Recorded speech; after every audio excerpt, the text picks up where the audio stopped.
तो हाँ भाई, सारे ने प्यार भरी राम राम। अपने राजस्थान का इतिहास चल रहा था और राजस्थान के इतिहास में आज बहुत ही शानदार सा टॉपिक है जिसका नाम है 1857 का विद्रोह है। मतलब 1857 की क्रांति, जिसे हम भारत का प्रथम स्वतंत्रता संग्राम भी कहते हैं। बहुत इंपॉर्टेंट टॉपिक है।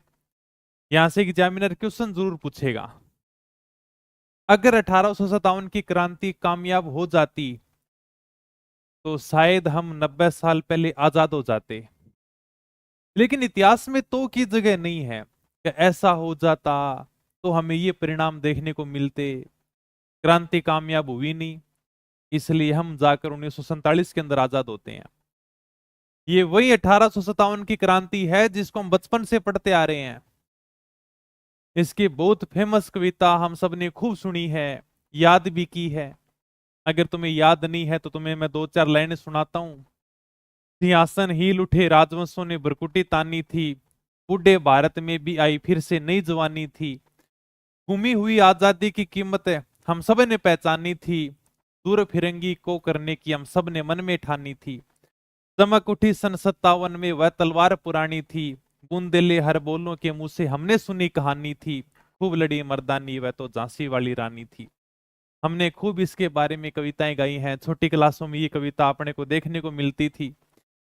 तो आज अपन उसी 1857 की क्रांति की बात करते हैं।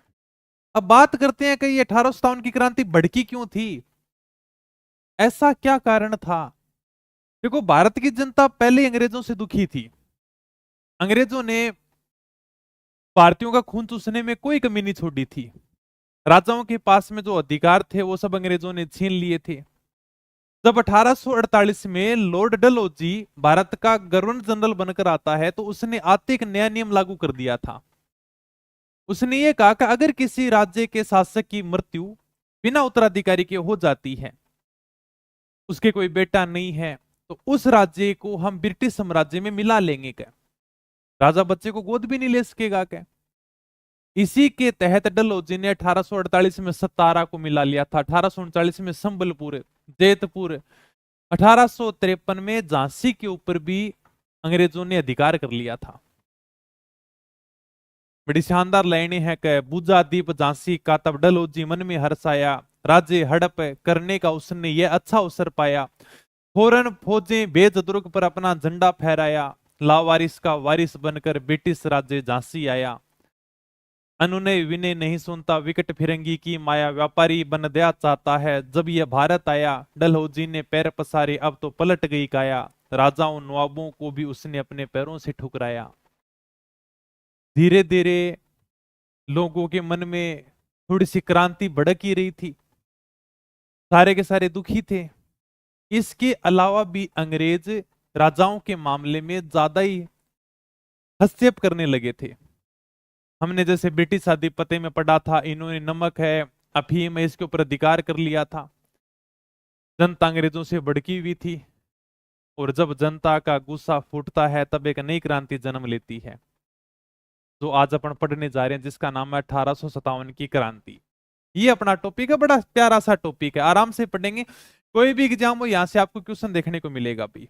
ये वो भारत का पहला स्वतंत्रता संग्राम था जिसमें हमने अंग्रेजों के खिलाफ गुस्सा फोड़ा था। हालांकि अपन कामयाब नहीं हो सके, इसके पीछे कारण पड़ेंगे, खूब सारे कारण थे। अगर कामयाब हो जाते तो हम 1857 में आजाद हो जाते। नहीं हुए, इसलिए हम 1947 में जाकर आजाद होते हैं। हाँ, तो 1 या 2 मिनट आपकी जो भी कमेंट हुआ है। आज कोट पहनने का क्या कारण हो सकता है, पता नहीं भी क्या कारण हो सकता है। कोई कमेंट हो फिर मैं क्लास को शुरू करता हूं। कुछ पूछना है आराम से। हिस्ट्री धीरे धीरे तुम्हारी कंप्लीट हो जाएगी, फिर अपन आर्ट एंड कल्चर शुरू कर देंगे भी। ज्योग्राफी करेंगे अभी, देखो महीने 1.5 महीने रुको, थोड़ा सा और इंतजार करो ज्योग्राफी के लिए ना। ठीक है, चलो भी आ जाओ। अब थोड़ी सी हम प्रारंभिक बातें कर लेते हैं। जैसे जब क्रांति स्टार्ट होती है तो उसमें ब्रिटेन की महारानी कौन थी, उसमें प्रधानमंत्री कौन था, उसमें भारत का गवर्नर जनरल कौन था, और राजस्थान के एजीजी कौन थे, इनके बारे में थोड़ी सी बातें कर लेते हैं। ब्रिटेन की महारानी थी विक्टोरिया, सबकी आपको आराम से फोटो देखने को मिल जाएगी। क्रांति के समय ध्यान रखना है, ब्रिटेन की महारानी विक्टोरिया हुआ करती थी भी, ठीक है। और प्रधानमंत्री कौन था, लॉर्ड पामस्टन था। भारत के गवर्नर जनरल कौन थे, लॉर्ड कैनिंग थे। एग्जाम में पूछा गया सवाल है। जब क्रांति स्टार्ट होती है 1857 की, उसमें भारत के गवर्नर जनरल हुआ करते थे लॉर्ड कैनिंग। डलहौजी 1856 में चला गया था। और राजस्थान के एजीजी कौन थे, जॉर्ज पैट्रिक लॉरेंस थे। ये अपने राजस्थान के एजीजी थे। हमने बेटी शादी पते में बहुत अच्छे तरीके से पढ़ लिया है एजीजी क्या होता है, ठीक है। पॉलिटिकल एजेंट क्या होते हैं, गवर्नर जनरल के बारे में मैंने तुम्हें आराम से मैप के हिसाब से बताया था, ठीक है। अब पढ़ते हैं क्रांति का तत्कालिक कारण क्या था। भाई 1857 की क्रांति के पीछे खूब सारे कारण हो सकते हैं, लेकिन एक तात्कालिक कारण था। वो कारण था एनफील्ड राइफल। कहते हैं इस राइफल ने क्रांति में चिंगारी का काम किया था। लोगों के अंदर आग तो पहले से भड़की हुई थी, लेकिन कुछ ना कुछ कारण तो मिलना चाहिए ताकि हमारा गुस्सा फूटकर बाहर आए। और ये कारण निकल कर आया एनफील्ड राइफल। इसने चिंगारी की तरह काम किया। कहते हैं कि अंग्रेज पहले ब्राउन बेस राइफल का प्रयोग किया करते थे। अंग्रेजों की सेना होती थी, बटालियन होती थी, उसमें जो सैनिकों को राइफल दी जाती थी उसका नाम था ब्राउन बेस राइफल। यह आपके सामने जो फोटो दिख रही है इसका नाम है ब्राउन बेस राइफल। इसके स्थान पर अंग्रेज एक नई राइफल लेकर आते हैं जिसका नाम था एनफील्ड राइफल। और कहते हैं कि इसके कारतूस में गाय और सुअर की चर्बी का प्रयोग किया जाता था। एनफील्ड राइफल के कारतूस के ऊपर कवर होता था और कवर में गाय और सूअर की चर्बी का प्रयोग होता। अगर आपको कारतूस निकालना है तो कवर को फाड़ना पड़ेगा। और कवर को कैसे फाड़ोगे, दांतों से फाड़ोगे। कुल मिलाकर अंग्रेज हिंदू और मुसलमान दोनों को भड़काना चाहते थे। हिंदू गाय के मांस को कभी मुंह नहीं लगाता और मुसलमान सूअर से नफरत करता है। इसलिए अंग्रेजों ने इस राइफल में ऐसा कारतूस बनाया जिसके प्रयोग करने से पहले उसको मुंह से खोलना पड़ेगा। एनफील्ड राइफल एक नई राइफल लेकर आते हैं। इसमें जो कारतूस डलते थे उसके ऊपर एक कवर होता था और कवर को इस प्रकार से मुंह से फाड़ना होता था। आगे मैं तुम्हें फोटो दिखा दूंगा, ठीक। ये 1857 की क्रांति का तात्कालिक कारण बना। अंग्रेज ईसाई थे, वो ये मानते थे कि अगर हिंदू मुसलमानों का धर्म भ्रष्ट हो जाएगा तो ये अपना धर्म छोड़ देंगे और अपने धर्म को स्वीकार कर लेंगे, अपने धर्म का ज्यादा से ज्यादा प्रचार होगा। ये बात जब भारतीय सिपाहियों को पता चली तो उन्होंने विद्रोह शुरू कर दिया। गुरु तेग बहादुर वैसे भी कह कर गए हैं कि सिर दे सकते हैं लेकिन सार नहीं दे सकते। क्या मतलब, सिर कटा सकते हैं लेकिन धर्म तो कैसे छोड़ा जा सकता है। भारतीय सैनिकों ने अंग्रेजों के खिलाफ क्या कर दिया, विद्रोह शुरू कर दिया। अपने को यह ध्यान रखना है कि क्रांति का तात्कालिक कारण क्या था, एनफील्ड राइफल। पहले ब्राउन बेस राइफल का प्रयोग क्या करते थे। इसकी पहली घटना होती है बंगाल के अंदर बैरकपुर छावनी में। वहां पर 34वीं रेजिमेंट तैनात थी। ये तो थोड़ा सा तात्कालिक कारण ध्यान रखना है। अब यानी कि पहली घटना होती है 29 मार्च 1857 को। बंगाल के अंदर एक छावनी थी जिसका नाम था बैरकपुर छावनी और इसके अंदर 34वीं रेजिमेंट तैनात थी। 34वीं रेजिमेंट के अंदर एक सिपाही था जिसका नाम था मंगल पांडे। मंगल पांडे उत्तर प्रदेश के बलिया का रहने वाला था। ब्राह्मण व्यक्ति था, अपने धर्म का पालन करता, जनेऊ धारण करता था। अंग्रेजों ने मंगल पांडे को कहा कि देख मंगल पांडे, हम नई नई एनफील्ड राइफल लेकर आए हैं और इससे आने का तुम गोली चलाकर दिखाओ। क्या मंगल पांडे को पता था कि मैं जिस कारतूस का प्रयोग करूंगा उसमें गाय और सूअर की चर्बी लगी हुई है। तो मंगल पांडे ने मना कर दिया कि मैं गोली नहीं चलाऊंगा। अंग्रेजों ने दबाव डाला कि अगर गोली नहीं चलाएगा तो फौज से निकाल देंगे। क्या अब मंगल पांडे ने सोचा कि करना क्या है, मरना ही है। फिर जब इन्हें का कारतूस के मुंह ही लगा लेंगे अपना तो धर्म ही भ्रष्ट हो जाएगा। तो कहते हैं मंगल पांडे ने कारतूस निकाला। वहीं पर दो अंग्रेज अधिकारी लेफ्टिनेंट बाग और जनरल हयूसन की हत्या कर दी। ये पहली घटना थी तो 29 मार्च 1857 को हुई थी। कहते हैं इस बात को अंग्रेजों ने दबाने के लिए उसी बैरकपुर छावनी में 8 अप्रैल 1857 को मंगल पांडे को फांसी दे दी। क्रांति की सूचना आम नागरिकों तक कैसे पहुंचाई। देखिए ये पहली घटना हो चुकी है। अब यानी कि धीरे धीरे खबर आग की तरफ फैल रही थी। लेकिन आम नागरिकों तक खबर पहुंचाने के लिए पहले फोन नहीं होते थे, व्हाट्सएप नहीं होते थे। आजकल तो ये है भाई, फटाफट फोन करो, व्हाट्सएप पर मैसेज डालो, सबके पास में पहुंच जाता है। ब्रॉडकास्ट का ऐसा सिस्टम है। लेकिन पहले इस प्रकार का कोई सिस्टम नहीं था। कुछ अखबार चलते, अगर वो थोड़ा बहुत अंग्रेजों के खिलाफ छाप देते तो अंग्रेज उनको बंद करा देते। इसलिए भारतीयों ने क्रांति की सूचना लोगों तक पहुंचाने के लिए कमल का फूल और रोटी का इस्तेमाल किया था। कहते हैं रोटी को एक गांव से दूसरे गांव के चौकीदार तक भेजा जाता था और कमल का फूल छावनियों में भेजा जाता था। इस तरह 1857 की क्रांति का प्रतीक क्या बनता है? रोटी और कमल का फूल। ओके, ये पहली घटना थी भाई, जहां पर किसी भारतीय सिपाही ने अंग्रेज अधिकारियों की हत्या कर दी थी। क्रांति की ये पहली घटना है। 29 मार्च 1857 को बैरकपुर छावनी बंगाल के अंदर, वहां पर 34वीं रेजिमेंट थी। इसका सिपाही था मंगल पांडे। इसने चर्बी लगे कारतूस के प्रयोग से मना कर दिया और अपने अधिकारी लेफ्टिनेंट बाग और जनरल लेविसन की क्या कर दी? हत्या कर दी। इसको कहा कि गोली चलाओ, आदेश दिया गया, इसने मना कर दिया। इस प्रकार से मुंह से आने का कारतूस का जो कवर होता था उसको उतारना पड़ता था, इसने मना कर दिया। 8 अप्रैल 1857 को मंगल पांडे को क्या दे दी गई? फांसी दे दी गई। इस घटना को दबाने की कोशिश की गई। ठीक है, एक मिनट, वो चीज नहीं आई रोटी और कमल। हाँ, ये क्रांति का प्रतीक क्या है? रोटी और कमल। ये चलो आगे आ जाएगा, ये थोड़ा देख लो फिर भी। क्या क्रांति का प्रतीक क्या था? कमल का फूल और रोटी। ठीक है, इसको क्या बनाया गया था? क्रांति का प्रतीक बनाया गया था। रोटी है वो एक गांव से दूसरे गांव में भेजी जाती थी, लोगों को सूचना दी जाती थी। और कमल का फूल छावनियों में भेजा जाता था। तो कमल का फूल और जो रोटी है अंग्रेज शक भी नहीं करते थे। इसका मतलब यह था कि धीरे धीरे क्रांति की शुरुआत होने जा रही है। ये थोड़ा सा भी अपने को ध्यान रखना है, क्रांति का प्रतीक है। यहां तक कुछ पूछना है? नॉर्मल सी प्रारंभिक बातें की है मैंने। हाँ, रिजल्ट आ जाएगा रे, तुम पढ़ाई तो कर लो। तुम्हें पता नहीं क्या तुम पास होगी नहीं हो। मंगल पांडे को फांसी दे दी गई। ये बात धीरे धीरे पूरे देश के सैनिक छावनियों में आग की तरह फैल गई। सैनिक छावनियों के अंदर ज्यादा जो सिपाही थे ना, भारतीय थे। इन्होंने निश्चय किया कि हम 30 मई 1857 को अंग्रेजों के खिलाफ विद्रोह शुरू करेंगे और अंग्रेजों को भारत से बाहर निकाल फेंकेंगे। इन्होंने तारीख डिसाइड की थी 30 मई 1857। लेकिन इस बात की भनक अंग्रेजों को पहले लग गई। इसलिए मेरठ की छावनी में 10 मई 1857 को 20वीं नेटिव इन्फेंट्री के सैनिकों ने क्या कर दिया? विद्रोह कर दिया।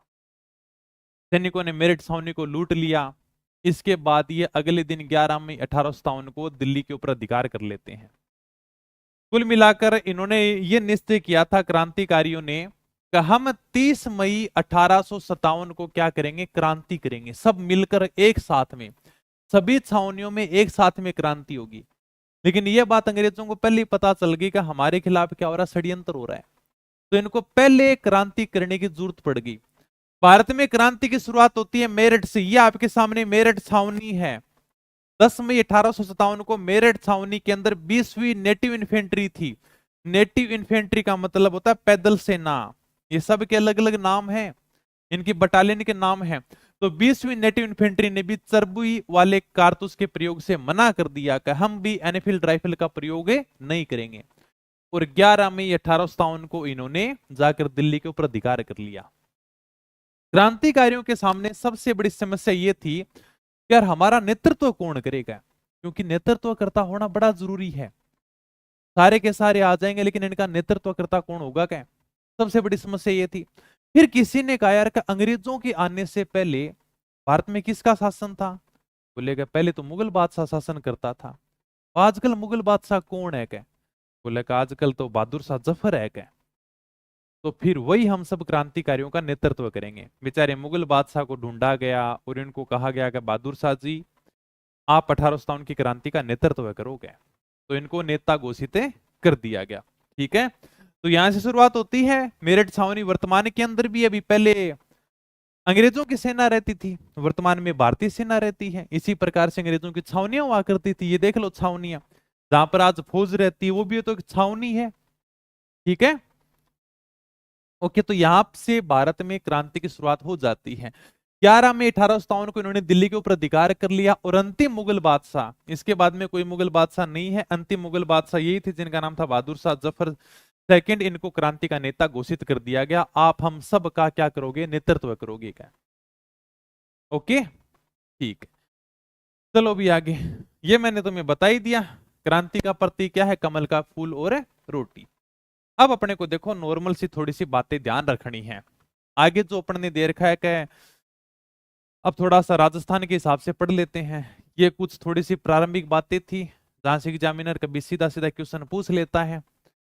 जब राजस्थान में क्रांति होती है उस समय यहाँ का शासक कौन था, पॉलिटिकल एजेंट कौन था, ये अपने को देखो सारिणी के माध्यम से थोड़ा सा ध्यान रखना पड़ेगा। इसमें समझाने वाली बात कुछ नहीं है। जैसे जयपुर का शासक था स्वाई राम सिंह द्वितीय, जिन्होंने क्रांति के समय अंग्रेजों की तन मन धन से सहायता की थी। और जयपुर के अंदर पॉलिटिकल एजेंट हुआ करता था जिसका नाम था कर्नल विलियम ईडन, ये अपने को ध्यान रखने पड़ेंगे। मारवाड़ का शासक था तखत सिंह, और पॉलिटिकल एजेंट हुआ करता था मैकमेसन। मेवाड़ के महाराणा थे स्वरूप सिंह जी, पॉलिटिकल एजेंट हुआ करते थे मेजर सावर्स। बीकानेर के शासक थे सरदार सिंह जी। बूंदी के शासक थे माराव राम सिंह। कोटा के शासक थे माराव राम सिंह द्वितीय, और पॉलिटिकल एजेंट हुआ करता था मेजर बर्टन। शाहपुरा का शासक था लक्ष्मण सिंह। भरतपुर के महाराजा जसवंत सिंह। धौलपुर के भगवंत सिंह। सिरोही के शासक शिव सिंह जी। टोंक का वजीरुद्दौला है। अलवर का विनय सिंह है। जैसलमेर का शासक है रणजीत सिंह है। कुल मिलाकर ये देखो अपने को सीधे सीधे ध्यान रखने पड़ेंगे। अब तुम कहते हो सर इसमें हमें समझाओगे, इसमें समझाने वाला कुछ नहीं है। ये नॉर्मल अपने को ध्यान रखना। एग्जाम में सिंपल सा क्वेश्चन आता है, 1857 की क्रांति के समय कोटा का शासक कौन था, सिंपल सा क्वेश्चन पूछेगा। धौलपुर का शासक कौन था, सिरोही का शासक कौन था। और ये कुछ यानी कि अपने को पॉलिटिकल एजेंट भी ध्यान रखने, पॉलिटिकल एजेंट ज्यादा नहीं है, इतने ध्यान रखने अपने को। ठीक है, सिंपल सादा। बीकानेर के शासक कौन थे 1857 की क्रांति के समय, सरदार सिंह थे। ये थोड़ी सी सारणी बना रखी है, इस हिसाब से अपने को ध्यान रखना है। जैसलमेर के शासक रणजीत सिंह है। सिरोही के शासक शिव सिंह जी थे। पॉलिटिकल एजेंट कौन था, जेडी हॉल था। कर लोगे याद, इसमें समझाने वाली कोई भी बात नहीं है। ठीक है, इसके अलावा क्रांति के समय जैसे झालावाड़ के शासक पृथ्वी सिंह थे। प्रतापगढ़ के शासक मारावल दलपत सिंह थे। बांसवाड़ा के मारावल लक्ष्मण सिंह थे। डूंगरपुर के मारावल उदय सिंह द्वितीय थे। किशनगढ़ के पृथ्वी सिंह थे। करौली के शासक मदन पाल थे। ये सब अपने को थोड़ा सा ध्यान रखना है। ये शासक सिंपल से पूछ लेते हैं, जैसे पूछा गया है बांसवाड़ा के शासक कौन थे 1857 की क्रांति के समय। डूंगरपुर वाला पूछा गया है। करौली के शासक पूछे गए हैं, क्रांति के समय करौली के शासक कौन थे। झालावाड़ के शासक पूछे गए हैं, पृथ्वी सिंह। ये अपने को नॉर्मल नाम ध्यान रखने हैं। अब हम बात करते हैं कि क्रांति के समय राजस्थान में कितनी सैनिक छावनियां थी, मतलब 6 सैनिक छावनियां थी। छावनी तो समझते हो ना तुम, छावनियां क्या होती हैं सर, अभी वैसे बताया भी है मैंने, अभी तो मैं फोटो दिखाई थी ना, जैसे मेरिट छावनी है। तो इस प्रकार से अपने राजस्थान में 6 सैनिक छावनियां हुआ करती थी। जहां पर सैनिक रहते हैं ना उससे ही छावनी कहते हैं।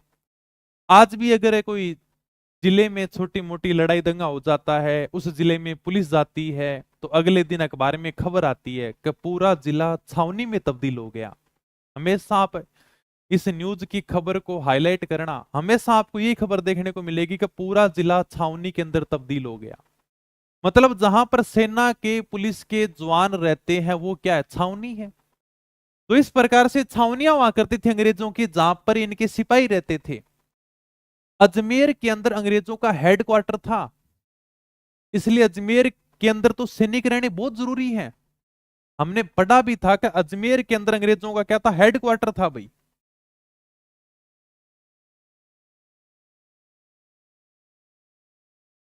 अजमेर में हेडक्वार्टर था, तो यहां पर तो सिपाही रखने बहुत जरूरी है। इसलिए अंग्रेजों ने पहली छावनी अजमेर के पास नसीराबाद में बनाई थी।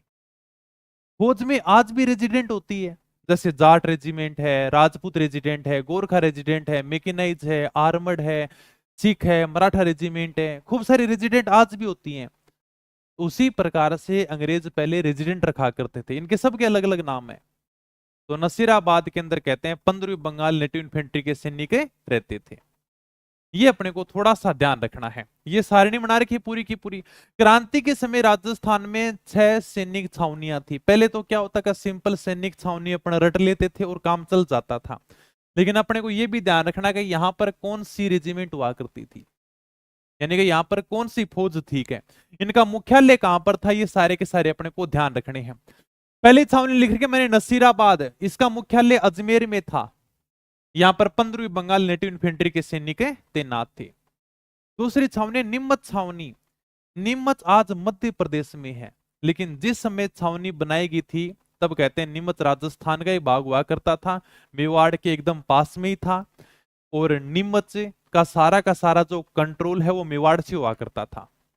ठीक है, इसलिए नीमच छावनी आज राजस्थान में नहीं है, आज ये राजस्थान से बाहर है। यहां पर बंगाल सैनिक ब्रिगेड के सिपाही तैनात थे भाई। तो 2 नंबर नीमच छावनी है, इसका मुख्यालय ग्वालियर के अंदर था, बंगाल सैनिक ब्रिगेड के सिपाही इसमें तैनात थे। हालांकि पॉलिटिकल एजेंट मेवाड़ के जो मेजर सावर्स हैं वो सारे के सारे इनको कंट्रोल करते थे। और वैसे पढ़ते भी हैं इतिहास के अंदर, यानी कि कई बार मेवाड़ वाले मालवा के ऊपर अधिकार कर लेते थे, नॉर्मल सी बात है, नीमच एकदम पास में ही है, आगे जैसे मैं तुम्हें दिखाऊंगा मैप के अंदर। तीसरी छावनी है एरिनपुरा छावनी, इसका मुख्यालय पाली के अंदर था। अंग्रेजों ने जोधपुर के राजा के लिए सेना बनाई थी जिसका नाम था जोधपुर लीजियन, और ये सेना जहां पर रहती थी ना, उस छावनी का नाम था एरिनपुरा छावनी। ठीक है, तो जोधपुर के राजा की रक्षा के लिए जोधपुर लीजियन का निर्माण किया गया था। ये कहां पर रहती थी, एरिनपुरा छावनी, जिसका मुख्यालय पाली में था। अगली है देवली छावनी, टोंक में, इसके अंदर कोटा कंटिजेंट के सैनिक रहते थे। आगे ब्यावर और खैरवाड़ा। ब्यावर यानी कि अजमेर में, ब्यावर की स्थापना की थी अंग्रेज अधिकारी डिक्सन ने। बेचारा भला अंग्रेज आदमी था, यहीं पर उसने बाद में शादी वादी कर ली थी। डिक्सन ने कहते हैं कि ब्यावर शहर के चारों ओर प्रकोटा बनाया था ताकि इसके अंदर रहने वाले लोग एकदम सुरक्षित रह सकें। क्या बाद में यहाँ पर छावनी बनाएगी और एक बोर्ड लगाया गया था जिसका नाम था बी अवेयर, यानी कि अंग्रेजी के अंदर डिक्सन ने एक बोर्ड लगाया। आज भी जैसे आपने देखते हैं कि कोई भी छावनी होती है तो छावनी के आगे कोई ना कोई बोर्ड लगा दिया जाता है, बी अवेयर, यानी कि सावधान रहें, आगे सैनिक क्षेत्र है। हमारे वालों को अंग्रेजी आती नहीं थी, सारे के सारे मेरे जैसे थे, वो बोलते थे कि बी अवेयर जाकर आए हैं। बाद में बी अवेयर करते करते इसका नाम ब्यावर हो गया। अगर आज भी आप अगर ब्यावर का अंग्रेजी नाम देखोगे ना तो आपको बी अवेयर ही देखने को मिलेगा, हमने उसका नाम ब्यावर कर रखा है। अगर अंग्रेजी में उसका नाम देखोगे तो आपको देखने को मिलेगा बी अवेयर, जिसका मतलब होता है सावधान। छावनी बनाई गई थी ब्यावर के अंदर, जिसका मुख्यालय अजमेर में किया गया था। यहां पर मेर या मेरवाड़ा रेजिमेंट की सिपाही रहते थे। बोर्ड लगा दिया गया छावनी के आगे बी अवेयर, यानी कि सावधान रहें, आगे सैनिक क्षेत्र है। हमारा कोई भी आदमी वहां से गुजरता है, कहां जाकर आए हो गए, मैं तो बी अवेयर जाकर आया हूं। क्या अब बी अवेयर अवेयर करते करते बाद में हमने उसको ब्यावर कर दिया, और ब्यावर की स्पेलिंग आज भी बी अवेयर ही है। ठीक है, ओके भी। अगली छावनी है खैरवाड़ा। खैरवाड़ा का मुख्यालय उदयपुर में था, यहाँ पर मेवाड़ भीलकोर के सैनिक रहते थे, एमबीसी के सैनिक रहते थे। खैरवाड़ा राजस्थान पुलिस का आज भी ट्रेनिंग सेंटर है, जहां पर पुलिस जवानों की ट्रेनिंग होती है। अगर तुम राजस्थान पुलिस में लग गए तो तुम्हें कभी मौका भी मिल सकता है खैरवाड़ा में ट्रेनिंग करने का। मेरी खुद की ट्रेनिंग खैरवाड़ा के अंदर ही हुई थी। तो ये वो 6 छावनियां हैं जहां पर अंग्रेजों की सेना रहा करती थी। 1857 की क्रांति के विद्रोह में केवल 4 छावनियों ने भाग लिया था, मतलब 4 छावनी के सैनिक ही अंग्रेजों के खिलाफ विद्रोह करते हैं। 2 छावनी खैरवाड़ा और ब्यावर अंग्रेजों के खिलाफ कोई विद्रोह नहीं करते हैं। ठीक है, यानी कि लास्ट वाली दोनों छावनियों ने अंग्रेजों के खिलाफ कोई विद्रोह नहीं किया था। अंग्रेजों के खिलाफ जो विद्रोह होता है नसीराबाद, नीमच, एरिनपुरा और देवली, इन 4 छावनियों के अंदर अंग्रेजों के खिलाफ विद्रोह होता है। अब अपन एक एक छावनी की आराम से बात करते हैं। सबसे पहले अपन नसीराबाद छावनी की बात करते हैं, जहां से राजस्थान में क्रांति की शुरुआत होती है। चलो आगे, ठीक है, आगे मैंने नोट लगाकर लिख रखा है। खैरवाड़ा ब्यावर छावनी ने विद्रोह के अंदर भाग नहीं लिया था, दोनों छावनियों ने विद्रोह में कोई भाग नहीं लिया। यानी कि 6 छावनियों में 2 छावनियों के अंदर कोई भी विद्रोह नहीं होता है। राजस्थान में जो क्रांति की शुरुआत होती है वो होती है 28 मई 1857 को। कहां से? नसीराबाद की छावनी से। यहां से राजस्थान में क्रांति की शुरुआत होती है। आज भी है नसीराबाद की छावनी। ये देख लो 1818 नसीराबाद छावनी आर्मी एरिया है जहां पर भारतीय सेना रहती है, फौज रहती है। हाँ, करूं मैं शुरुआत है? तो भारत में क्रांति की शुरुआत होगी 10 मई 1857 को। अपने राजस्थान में एजीजी के पास में खबर आती है 19 मई को, यानी कि 10 मई को भारत में मेरठ की छावनी से क्रांति की शुरुआत हो जाती है। धीरे धीरे एजीजी के पास में खबर आती है 19 मई को, कभी मेरठ से क्रांति की शुरुआत हो चुकी है क्या। सैनिकों ने विद्रोह कर दिया। उस समय अपना एजीजी था जॉर्ज पैट्रिक लॉरेंस से, जो गर्मियां की छुट्टियां बना रहा था माउंट आबू में। मैंने बताया था ब्रिटिश आधिपत्य में कहे अंग्रेज 6 महीने माउंट आबू रहते, 6 महीने अजमेर में रहते। तो मई के महीने में गर्मियां पड़ रही थी, एजीजी बेचारा आराम से गर्मी की छुट्टियां मना रहा था माउंट आबू में। भागा भागा अजमेर में आया। राजपुताने के सभी राजाओं को संदेश भेजा कि देखो क्रांति शुरू हो गई है, अगर आपकी रियासत में कोई विद्रोह करता है तो उसको दबाया जाए और हमारी मदद की जाए क्या, क्योंकि हमने आपके साथ में सहायक संधि की है, आप हमारी मदद करोगे हम आपकी मदद करेंगे क्या। तो अब हमारे ऊपर संकट आ गया। अब यानी कि राजपुताने के राजा हमारी क्या करेंगे, मदद करेंगे क्या। अपने वाले राजाओं ने अंग्रेजों को जवाब भेजा कि बिल्कुल हम आपकी मदद करेंगे, अपनी तो दोस्ती लंदन के साथ में है, दोस्ती लंदन, सिक्कों के ऊपर नाम मिलता दोस्ती लंदन।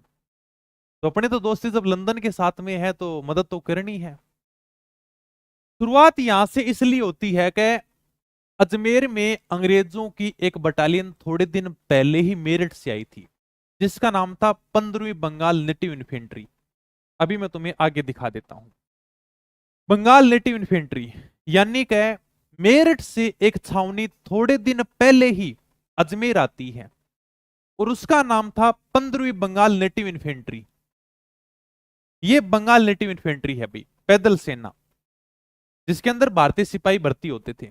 इन्फेंट्री का मतलब मैंने पहले ही बताया था, पैदल सेना, यानी कि इस प्रकार से पैदल चलते थे, पैदल सेना होता था। ये थोड़े दिन पहले आई थी, अंग्रेज इसमें बहुत कम थे। अंग्रेजों को लगा यार कि ये जो छावनी है ना मेरठ से आई है, मेरठ से सैनिकों की टुकड़ी आई है, मतलब ये अजमेर में विरोध कर सकती है, और अगर इन्होंने अजमेर में विरोध कर दिया तो अजमेर को तो 2 मिनट में साफ कर देंगे क्या, क्योंकि हमारा तो जो मुख्य केंद्र वो अजमेर ही है। अंग्रेजों ने एक आदेश निकाला और कहा कि जो 15वीं बंगाल बटालियन है ना, इसको नसीराबाद भेज दो, क्या अजमेर मत रखो, इसको नसीराबाद भेज दो, और अजमेर की रक्षा के लिए ब्यावर वाली मेरवाड़ा बटालियन बुला लो। क्या ये आपके सामने रही। अंग्रेजों ने कहा कि ये जो 15वीं बंगाल नेटिव इन्फेंट्री है जो मेरठ से चलकर आई है, जहां से भारत में क्रांति की शुरुआत हो चुकी है, इस 15वीं बंगाल नेटिव इन्फेंट्री को कहां पर भेज दो, नसीराबाद में भेज दो, और ब्यावर वाले जो मेरवाड़ा बटालियन है ना, इसको कहां पर बुला लो, अजमेर में बुला लो, ताकि अपनी रक्षा हो जाएगी। क्या अब ये बेचारे जो 15वीं रेजिमेंट के सिपाही थे ना, 4-5 दिन पहले अजमेर आए थे, अपने बोरिए बिस्तर उठा के 4-5 दिन पहले अजमेर में पहुंचे थे।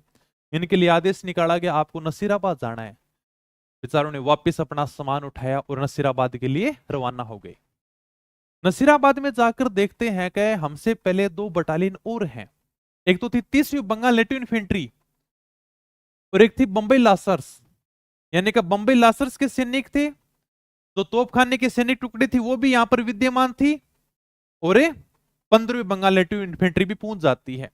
यानी कि जब 15वीं बंगाल नेटिव इन्फेंट्री नसीराबाद पहुंचती है तो वहां पर जाकर देखते हैं कि हमसे पहले 30वीं बंगाल नेटिव इन्फेंट्री भी है, भारतीय तोपखाने की सैनिक टुकड़ी भी है जो तोपखाने को संभालती है, और बंबई लासर्स के सैनिक भी विद्यमान है, हमसे पहले हैं। क्या जैसे ही 15वीं बंगाल नेटिव इन्फेंट्री के सैनिक नसीराबाद में पहुंचे तो इनके लिए कहा गया कि आपके पास में जो हथियार है ना वो जमा करा दोगे। अब बेचारे फौजियों का दिमाग खराब हो गया, कहा यार हम बिल्कुल अनुशासन में रह रहे हैं, हम कोई विरोध भी नहीं कर रहे हैं, फिर भी अंग्रेज हमारे ऊपर शक कर रहे हैं। मेरठ से अजमेर भेजा गया, अजमेर से नसीराबाद भेजा गया, यहां पर आके कहते हैं कि आपके पास में जो हथियार है वो जमा करा दोगे। फौजी आदमी बेचारा हमेशा अनुशासन में रहता है और केवल अनुशासन की बातें करता है, उसको कुछ चाहिए नहीं, अनुशासन चाहिए क्या।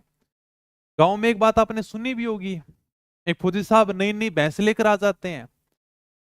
फौजी साहब की घरवाली दूध निकालने के लिए जाती है, लेकिन भैंस दूध नहीं देती। भैंस कभी इधर चली जाती, कभी उधर चली जाती। फौजी साहब परेशान हो गए, बहुत गुस्सा आया। उन्होंने गलत से भैंस को मारना शुरू किया। तब उनकी घरवाली बोली कि बेचारे को मार क्यों रहे हो, दूध नाते तो कोई बात नहीं, कम से कम इसे मारो तो मत कह। फौजी साहब बोलेगा मेरे को दूध नहीं चाहिए, मुझे तो केवल डिसिप्लिन चाहिए, केवल अनुशासन की बातें होनी चाहिए। ये इधर उधर भाग रही है, मेरे को ये अच्छा नहीं लग रहा। तो ये भैंस अनुशासन में रहनी चाहिए, दूध दे या न दे कोई फर्क नहीं पड़ता क्या। इसी तरह जब यानी कि 15वीं बटालियन के फौजियों को परेशान किया जाने लगा, बेचारे एकदम अनुशासन में रह रहे थे, फौजी आदमी थे, दिमाग खराब हो गया। अंग्रेजों को बोले यार क्या हमारे साथ में ऐसा बर्ताव क्यों किया जा रहा है क्या। एक सिपाही था जिसका नाम था बख्तावर सिंह। उस बख्तावर सिंह ने अंग्रेज अधिकारी प्रिचर्ड से पूछा कि साहब ये क्या बात हुई, आपने पहले हमें अजमेर से नसीराबाद भेज दिया, अब आप आदेश निकाल रहे हो क्या इनके हथियार जमा कर लो क्या, हमारे ऊपर बिल्कुल भी भरोसा नहीं है क्या, अगर भरोसा नहीं है तो वो बता दो क्या। प्रिचर्ड ने कोई जवाब नहीं दिया। 15वीं बंगाल नेटिव इन्फेंट्री वालों को लग गया कि अंग्रेजों को हमारे ऊपर कोई भरोसा नहीं है, इसलिए हमारे ऊपर क्या कर रहे हैं, शक कर रहे हैं। 28 मई 1857 को 15वीं बंगाल इन्फेंट्री के सैनिकों ने नसीराबाद में क्रांति कर दी और यहीं से राजस्थान में क्या हो जाती है, क्रांति की शुरुआत हो जाती है। इन्होंने तोप खाने के ऊपर अधिकार कर लिया। अंग्रेजों के जो तोप खाने थे, जो पैसे थे, बारूद थे, सब यानी कि लूट लिया। इन 15वीं नेटिव इन्फेंट्री का साथ दिया 30वीं बंगाल नेटिव इन्फेंट्री वालों ने, इन्होंने भी साथ दिया, पूरा भरपूर साथ दिया कि हम भी अंग्रेजों से परेशान हैं, हम आपका साथ देंगे क्या। इन्होंने अंग्रेज अधिकारी स्पोर्टिसवुड और कर्नल न्यूमरी की हत्या कर दी। इतना भयंकर मारा अंग्रेजों को, कहते हैं कि कुछ अंग्रेजों के तो हार्ट अटैक आ गया क्या, और वहीं पर उनकी मृत्यु हो गई। कुछ अंग्रेज ब्यावर की तरफ भाग गए और अपनी जान बचाई थी। छावनी लूटने के बाद में क्रांतिकारी दिल्ली चले गए। इतिहासकार ये कहते हैं कि अगर ये अजमेर की तरफ चले जाते ना तो उसी दिन अंग्रेजों का पत्ता साफ हो जाता, क्योंकि अजमेर अंग्रेजों का मुख्य केंद्र हुआ करता था। सारा का सारा पैसा, गोला बारूद वहीं पर था। कहते हैं जब ये क्रांतिकारी नसीराबाद से दिल्ली की तरफ जा रहे थे तो अजमेर के पास से होकर गुजरे, एकदम बाईपास से गुजरे, अजमेर के अंदर नहीं गए, बाईपास से गुजरे थे। अजमेर के अंदर जो अंग्रेज बैठे हुए थे उनकी हार्ट बीट बढ़ गई थी, एकदम बीपी शुगर सब यानी का कंट्रोल ही नहीं हो रहे थे। उनको ये डर लग रहा था यार ये क्रांतिकारी कहीं अजमेर ना जाए क्या। सारे के सारे अंग्रेज बैठकर भगवान की पूजा अर्चना करने लगेगा, आज तो मर गए क्या, अब तो भगवान ही बचा सकता है। लेकिन ये क्रांतिकारी सीधे के सीधे दिल्ली चले गए, क्योंकि क्रांति का नेतृत्व कर रहा था बहादुर शाह जफर और वो दिल्ली के अंदर ही बैठा हुआ था। ठीक है, तो अपने को ये ध्यान रखना है कि राजस्थान में जो क्रांति की शुरुआत होती है वो नसीराबाद से होती है। और यहां पर विद्रोह किसने किया था, 15वीं बंगाल नेटिव इन्फेंट्री ने यहां पर विद्रोह कर दिया था। हालांकि बंबई लासर्स के सैनिक भी इसमें रहते थे, ये बंबई लासर्स के सैनिक थे, लेकिन ये टुकड़ी कहते हैं अंग्रेजों के प्रति बहुत वफादार थी, इन्होंने कोई साथ नहीं दिया था। आज भी तो 15वीं बंगाल नेटिव इन्फेंट्री के सैनिकों ने तोपखाने के ऊपर अधिकार कर लिया और अंग्रेज अधिकारी स्पोर्टिसवुड और कर्नल न्यूबरी की क्या कर दी, हत्या कर दी। इसमें जो नेतृत्व करता उसका नाम है बख्तावर सिंह। बख्तावर सिंह ने अंग्रेजों से पूछा कि हमारे साथ में ऐसा बर्ताव क्यों किया जा रहा है, आप कभी कहते हो हथियार जमा करा दो और कभी कहते हो ये कर लो और वो कर लो क्या। तो इनका नेतृत्व करता कौन था, बख्तावर सिंह था। अंग्रेज अधिकारी प्रिचार्ड ने बागियों पर कार्रवाई करने को कहा, आप यानी कि कार्रवाई करो जो विद्रोह कर रहे हैं, परंतु सैनिकों ने आदेश मानने से क्या कर दिया, मना कर दिया। प्रिचार्ड ने कोई जवाब ही नहीं दिया था। छावनी लूटने के बाद में क्रांतिकारी सीधे के सीधे कहां पर चले गए, दिल्ली चले गए क्या। ठीक है, आगे मैंने लिखा कि अंग्रेजों ने छावनी के अंदर अपनी व्यवस्था कायम रखने के लिए एक छावनी मंडल की स्थापना की थी नसीराबाद में। ये आपके सामने छावनी मंडल है नसीराबाद में। ये क्या है सर, अंग्रेजों ने खुद की व्यवस्था के लिए नगर पालिका है, भूमि जैसे मामले हैं, इनके विकास के लिए 1818 में एक छावनी बोर्ड की स्थापना की थी, जिसे छावनी मंडल कह देते हैं, छावनी बोर्ड कह देते हैं। तो इसकी स्थापना कहां पर की थी, नसीराबाद में की थी। ये ग्राम विकास अधिकारी में पूछा गया सवाल है। अंग्रेजों ने अपनी व्यवस्था कायम रखने के लिए छावनी बोर्ड या छावनी मंडल की स्थापना कहां पर की थी? नसीराबाद में की थी। ठीक है, तो पहली छावनी अपनी हो जाती है कंप्लीट। अब चलते हैं अगली छावनी की तरफ, जिसका नाम है नीमच छावनी। इंडियन पॉलिटी करेंगे भाई, दो एक टॉपिक और करवा देते हैं। हाईकोर्ट अपना कंप्लीट हो चुका है, अब जिला प्रशासन करवा देते हैं और एक दो टॉपिक और करवा देते, फिर इंडियन पॉलिटी शुरू करेंगे। समझ में आ रहा है क्या तुम्हारे? पहली छावनी कंप्लीट हो चुकी है, धीरे धीरे ऐसी कंप्लीट हो जाएंगे। 4 छावनियों में तो विद्रोह हुआ था, एरिनपुरा छावनी और बड़ी है, बस फिर हो जाएगा कंप्लीट, और क्या है। समझ में आ रही है छावनी क्या है, किस प्रकार से विद्रोह हुआ था। दूसरी छावनी है नीमच छावनी, जहां पर विद्रोह था 3 जून 1857 को। कैसे भी याद कर लेना, नीमच में 3 अक्षर हैं, 3 जून 1857 को क्रांति की शुरुआत हो जाती है। मैंने शुरुआत में बताया था कि नीमच छावनी मध्य प्रदेश में थी, लेकिन इसका जो नियंत्रण था ना, वो मेवाड़ के पॉलिटिकल एजेंट मेजर सावर्स के पास में था। सारी की सारी छावनी कंट्रोल कहां से होती थी? मेवाड़ से कंट्रोल होती थी। ये आपका देख लो मैप, उदयपुर है, प्रतापगढ़ है, चित्तौड़गढ़ है, यहाँ पर आपका नीमच है, एकदम यहाँ पर नीमच। यहाँ पर नीमच में सैनिक छावनी हुआ करती थी, पूरा का पूरा कंट्रोल कहां से होता था? मेवाड़ से होता था। नसीराबाद के विद्रोह की सूचना नीमच छावनी में पहुंची। कभी नसीराबाद के अंदर भी विद्रोह शुरू हो चुका है क्या? वहां पर छावनी को लूट लिया गया है, तोपखाने के ऊपर अधिकार कर लिया गया है। यह सूचना पहुंच गई नीमच छावनी में 2 जून को। तो 2 जून को सुबह सुबह परेड हो रही थी, परेड का दृश्य था, फौजियों को सुबह सुबह परेड कराई जा रही थी। तो नीमच के अंदर एक अंग्रेज अधिकारी था जिसका नाम था कर्नल एबोट। उसने परेड को बीच में रुका कर कहा कर रुको रुको क्या। उसके अंदर हिंदू सिपाही भी थे, मुसलमान सिपाही भी थे। उनको गंगा और कुरान की शपथ दिलाई गई। शपथ में यह कहा गया कि आप लोग अंग्रेजों के प्रति वफादार रहोगे क्या, और हमारे खिलाफ कोई भी विद्रोह नहीं करोगे क्या। मतलब जिसकी खाओ बाजरी उसके लगाओ हाजरी। लेकिन 2 फौजियों ने यह शपथ लेने से मना कर दिया, जिनका नाम था मोहम्मद अली बैग और हीरा सिंह। मोहम्मद अली बैग ने कहा, यार तुम अंग्रेजों ने हम भारतीयों के प्रति वफादारी नहीं निभाई, तो हम तुम्हारे खिलाफ वफादारी क्यों निभाएं क्या। तुमने कहा था कि हम राजा महाराजाओं के दोस्त बनकर रहेंगे क्या, इनकी रियासतों का विलय नहीं करेंगे, लेकिन तुम्हारा डलहौजी हमारी अवध झांसी का विलय करके चला गया, उनको हड़प कर चला गया। तुम कुशासन का आरोप लगाकर हमारे साथ में धोखा कर सकते हो, जब तुम लोग शपथ तोड़ सकते हो तो हम तुम्हारी शपथ का पालन क्यों करें, हम तुम्हारी शपथ नहीं तोड़ सकते क्या। एबोट को पता चल गया कि विद्रोह तो होगा, और 3 जून 1857 को नीमच के अंदर भी सैनिकों ने क्या कर दी? क्रांति कर दी। यहां पर बेचारे जो अंग्रेज परिवार रहा करते थे ना, क्योंकि भाई अंग्रेज रहते थे बढ़िया मौज मस्ती के साथ में अपने परिवार भी रखते थे। अंग्रेज किसी को अच्छे नहीं लगे, लेकिन अंग्रेजनी सबको अच्छी लगती हैं, तो अंग्रेज परिवार रहते थे बेचारे। विद्रोह हो गया तो अपनी जान बचाकर ये सारे के सारे चित्तौड़गढ़ की तरफ भागे, क्योंकि अभी मैंने तुम्हें मैप के अंदर दिखाया था, ये देखो यहाँ पर नीमच है। जब यानी कि यहाँ पर विद्रोह शुरू होगा तो कहां पर भागेंगे? चित्तौड़गढ़ की तरफ भागेंगे अपनी जान बचाने के लिए। तो डूंगला गांव था जहां के रुगा राम जाट थे, इन्होंने अंग्रेजों को शरण दी। 40 एक परिवार भागे थे, इन्होंने शरण दी थी। बाद में महाराणा स्वरूप सिंह को पता चला कि अंग्रेज परिवार शरण के लिए भाग रहे हैं, तो महाराणा स्वरूप सिंह ने इन अंग्रेज परिवारों को पिछोला झील के जग मंदिर में शरण दी। आप आराम से यहाँ पर हो, यहाँ पर क्रांतिकारी नहीं पूछेंगे क्या। तो महाराणा स्वरूप सिंह ने क्या की थी? क्रांतिकारियों की मदद नहीं की थी, अंग्रेजों की मदद की थी। और अंग्रेज परिवारों को कहां पर रखाया था? पिछोला झील के जग मंदिर में रखाया था। कहते हैं कि क्रांतिकारी नीमच लूट लेते हैं, उसके बाद में शाहपुरा पहुंचते हैं। शाहपुरा का शासक था लक्ष्मण सिंह, इसने क्रांतिकारियों का बहुत ही बढ़िया तरीके से स्वागत किया, इनके लिए भोजन की व्यवस्था की थी, क्रांतिकारियों के लिए रुकने का प्रबंध किया था, कहा तुम्हें जितना पैसा चाहिए उतना लेकर चले जाओ, तुमने बहुत ही शानदार काम किया है। क्या अंग्रेजों की बढ़िया पिटाई की है। शाहपुरा से क्रांतिकारी निम्बा हेड़ा पहुंच जाते हैं, जहां पर जनता ने क्रांतिकारियों का दिल खोलकर स्वागत किया था, इनके ऊपर पुष्प वर्षा की थी।